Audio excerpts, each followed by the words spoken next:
Hi hello ನಮಸ್ಕಾರ. ಇದು ಸ್ಪರ್ಧಾ ಕರ್ನಾಡು ಯೂಟ್ಯೂಬ್ ಚಾನಲ್. ಸ್ನೇಹಿತರೆ, ಇದು ಜನವರಿ 9, 2025 ಪ್ರಚಲಿತ ಘಟನೆಗಳು.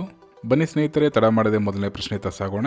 ಮೊದಲನೆಯ ಪ್ರಶ್ನೆ: ಬಲವಂತದ ಧಾರ್ಮಿಕ ಮತಾಂತರವನ್ನು ತಡೆಗಟ್ಟುವ ಉದ್ದೇಶದಿಂದ 1978ರ ಕಾಯ್ದೆಯನ್ನು ಯಾವ ರಾಜ್ಯ ಸರ್ಕಾರ ಮತ್ತೆ ಜಾರಿಗೆ ತರುತ್ತಿವೆ? ಸರಿಯಾದ ಉತ್ತರ ಅರುಣಾಚಲ ಪ್ರದೇಶ್. ಮುಂದಿನ ಪ್ರಶ್ನೆ: ಇತ್ತೀಚೆಗೆ ಯಾವ ದೇಶವು ಭಾರತೀಯ ಪರಮಾಣು ಸಂಸ್ಥೆಗಳ ಮೇಲಿನ ನಿರ್ಬಂಧಗಳನ್ನು ತೆಗೆದುಹಾಕುವ ಪ್ರಕ್ರಿಯೆಯನ್ನು ಪ್ರಾರಂಭಿಸಿದೆ? ಸರಿಯಾದ ಉತ್ತರ ಅಮೆರಿಕ. ಮುಂದಿನ ಪ್ರಶ್ನೆ: ಇತ್ತೀಚೆಗೆ ಯಾವ ದೇಶದಲ್ಲಿ ಅಧಿಕೃತವಾಗಿ ಬ್ರಿಕ್ಸ್ ಗುಂಪಿನ ಪೂರ್ಣ ಸದಸ್ಯತ್ವವನ್ನು ಪಡೆದುಕೊಂಡಿದೆ? ಸರಿಯಾದ ಉತ್ತರ ಇಂಡೋನೇಷಿಯಾ. ಮುಂದಿನ ಪ್ರಶ್ನೆ: ಇತ್ತೀಚೆಗೆ ಯಾವ ರಾಜ್ಯ ಸರ್ಕಾರವು ಶಹೀದ್ ಮಾಧವ್ ಸಿಂಗ್ ಹಾತ್ ಖರ್ಚಾ ಯೋಜನೆಯನ್ನು ಉದ್ಘಾಟಿಸಿದೆ? ಸರಿಯಾದ ಉತ್ತರ ಒಡಿಶಾ. ಮುಂದಿನ ಪ್ರಶ್ನೆ: ಇತ್ತೀಚೆಗೆ ಪ್ರಾರಂಭಿಸಲಾದ ಸಾವಯವ ಮೀನು ಕ್ಲಸ್ಟರ್ ಯೋಜನೆಯ ಯಾವ ಮುಖ್ಯ ಉದ್ದೇಶ ಮೀನುಗಳನ್ನು ಮಾರಾಟ ಮಾಡುವುದು? ಸರಿಯಾದ ಉತ್ತರ ಪ್ರತಿಜೀವಕ, ರಾಸಾಯನಿಕ, ಕೀಟನಾಶಕ ಮುಕ್ತ ಸಾವಯವ.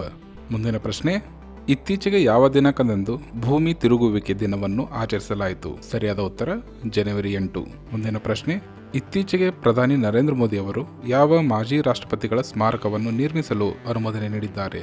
ಸರಿಯಾದ ಉತ್ತರ ಪ್ರಣಬ್ ಮುಖರ್ಜಿ.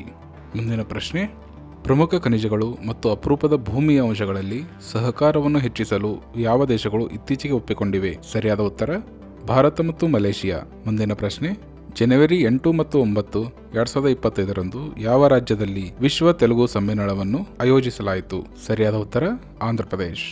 ಮುಂದಿನ ಪ್ರಶ್ನೆ: ಇತ್ತೀಚೆಗೆ bureau of Indian standards BIS ಎಷ್ಟನೇ ಸಂಸ್ಥಾಪನಾ ದಿನವನ್ನು ಆಚರಿಸಿದೆ? ಸರಿಯಾದ ಉತ್ತರ 78ನೇ. ಮುಂದಿನ ಪ್ರಶ್ನೆ: ಪ್ರತಿ ವರ್ಷ ಯಾವ ದಿನಾಂಕದಂದು ಪ್ರವಾಸಿ ಭಾರತೀಯ ದಿವಸ್ ಆಚರಿಸಲಾಗುತ್ತದೆ? ಸರಿಯಾದ ಉತ್ತರ ಜನವರಿ 9.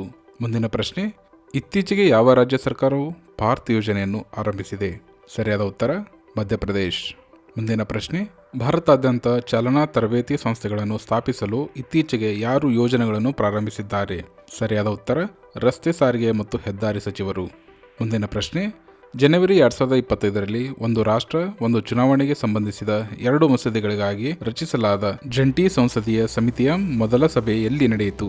ಸರಿಯಾದ ಉತ್ತರ ನವದೆಹಲಿ.